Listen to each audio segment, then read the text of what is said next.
Hey everyone, welcome back to some new malicious compliance stories. I hope you had a great day. The first story is called Word for Word. A little context before we start. I work for a company that does market research via telephone. We get a lot of different surveys from very different clients. The client says what answers they need and the group of people they want the questionnaire out of. In my country, when someone calls and says it's a survey, no one will listen any further and hang up. It sounds like you wanna say something but don't want to say it. Saying it's a study sounds way more important and more people will listen. The starting text which pops up when calling someone is almost every time the same, with a few changes to who it is addressed to and what theme it is. The people telephoning it, like me, always start a little creative, something like this. Hey, I'm calling you for a study about your contentment with the telecommunications in your company. It's a thing of about 6 minutes. Do you have a moment for me? Often it's not the right person at the start, but they just tell you who you should call. Now we got a new study about that thematic, telecommunications.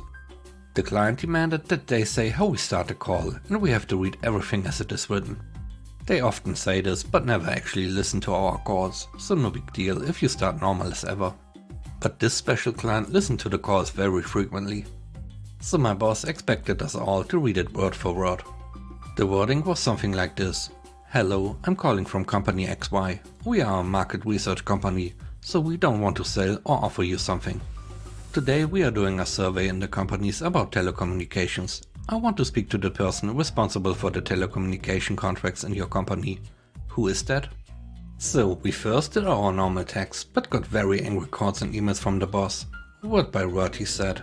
So that's what we did. The number of interviews dropped heavily. Before I had about 8 to 10 a day. Afterward, maybe 1 or 2. After a week we got another angry mail about us being so bad. The client is totally mad. So we explained the problem. When the persons called heard survey, most of them just hung up. No chance to even explain what we do. A day later, we were told to do it the creative way we did before. We only had to read the questions in the questionnaire word by word, and the numbers went back to normal. The next story is called Stupid Always Loses. I work as a receptionist for a pretty popular doctor in my area.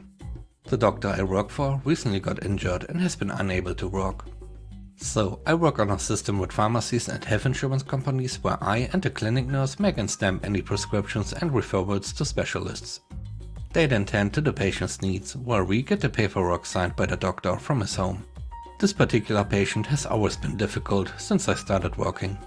He always seems like a nice old man, then he starts yelling about how he knows better than everyone else. On this day the patient came in to pick up a prescription for his monthly medication instead of letting us send it to a pharmacy for him to pick up there. He was all smiles until he read the paper. The nurse had used a generic name for medication instead of the branded one that he liked. He then began insisting that the brand meds and the generic meds were not the same, and that the generic medication was harmful because it was cheaper. I of course insisted that it was the same medication and explained to him how patents and medication branding worked, but he refused to listen. The nurse then stepped in and tried to explain that even the specialist who initially prescribed it to him had put the generic in his file. Once again he refused to listen and raised his voice at the experienced nurse that he knew better. In his exact words, "I'm not taking any medication if it's generic." I smiled as I knew something he didn't. Pharmacies no longer stock most branded medications for non-cash payment clients in my country. It's easier to approve generic medications on our country's free healthcare system and private insurances. So I told the nurse to just reprint it with the branded name, because he's a grown adult that knows the consequences of not taking his medication. 15 minutes later I get a call from a pharmacy we work with a lot. The pharmacist told me that one of the patients from our clinic yelled at her that she didn't know anything about medicine because they couldn't give him his branded medication. She told me that he said he wasn't going to take it and left. I thought that would be the end of it and that he would learn his lesson after visiting 7+ pharmacies to no avail. But no. Guess who walked into the clinic this morning? He was holding a report from the emergency room and requested a referral letter for the national health insurance to cover his trip to the same specialist from before. Only now his condition was irreparable and extremely uncomfortable. Sure, I feel bad, but stupid always loses. The third story is called Karen on a Ride. I work at an amusement park and we have this ride called Moby Dick. This ride is 100% controlled by the operator.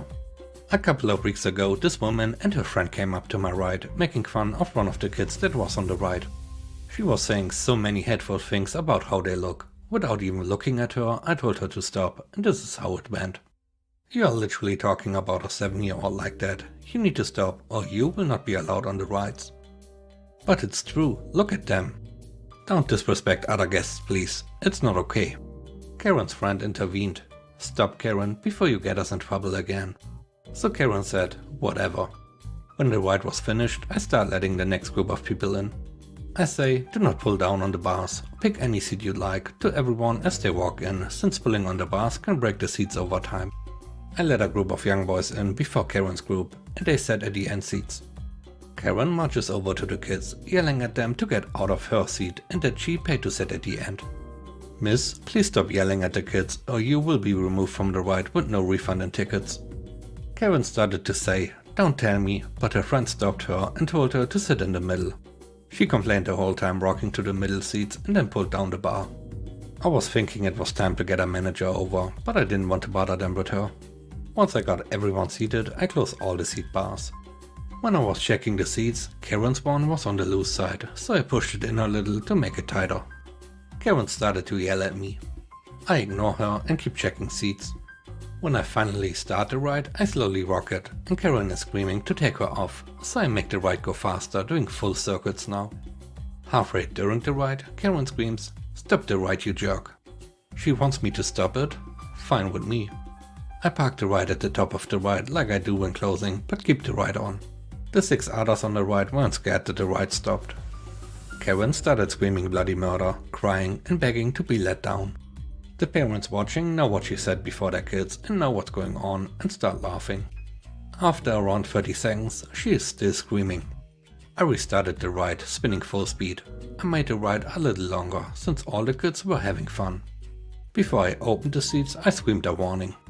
"Wait for the bars to be fully open and stay above your head before getting up. Stay seated." Karen pushes it up and gets up, having the bar fall back down and hit her in the head. Her friend laughed at her while getting up and walked her off the ride.